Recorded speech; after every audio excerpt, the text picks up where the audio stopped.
Dans cette capsule, je vous tracerai les grandes lignes de ce que sont les dictées métacognitives, pratiques pédagogiques qui permettent de générer des discussions grammaticales entre les élèves.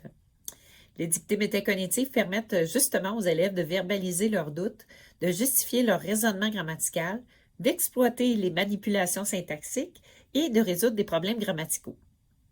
De l'autre côté du miroir, les dictées métacognitives permettent aux enseignants d'être exposés aux représentations mentales des élèves à propos de leurs connaissances grammaticales. Dans cette capsule, je vous tracerai les grands...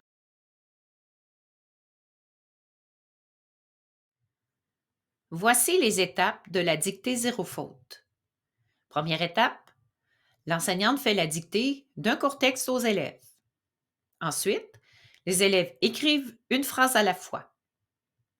Troisièmement, après chaque phrase, les élèves peuvent poser des questions sur les mots dont ils doutent.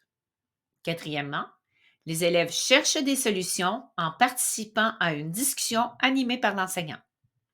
Finalement, l'enseignante valide la graphie. Voici comment se déroule l'atelier de négociation graphique. Premièrement, l'enseignante met la phrase en contexte. Deuxièmement, l'enseignante fait la dictée de la phrase aux élèves. Troisièmement, les élèves se questionnent en équipe sur ce qui fait problème pour eux et cherchent les solutions grammaticales. Enfin, dernière étape, l'enseignante anime une mise en commun et fait l'analyse de la phrase selon les 3 niveaux d'analyse. Voici comment se déroule la phrase dictée du jour. Premièrement, l'enseignante fait la dictée de la phrase aux élèves. Deuxièmement, toutes les graphies produites par les élèves pour chacun des mots sont inscrites au tableau.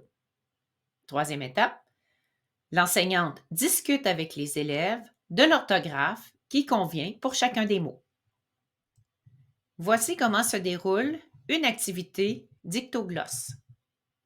À la première étape, l'enseignante fait la lecture à 2 reprises de l'extrait de l'œuvre qu'elle a choisi.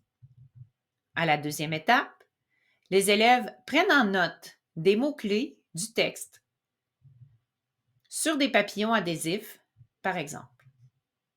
À la troisième étape, en diade, les élèves observent les mots-clés et tentent de reproduire le texte entendu.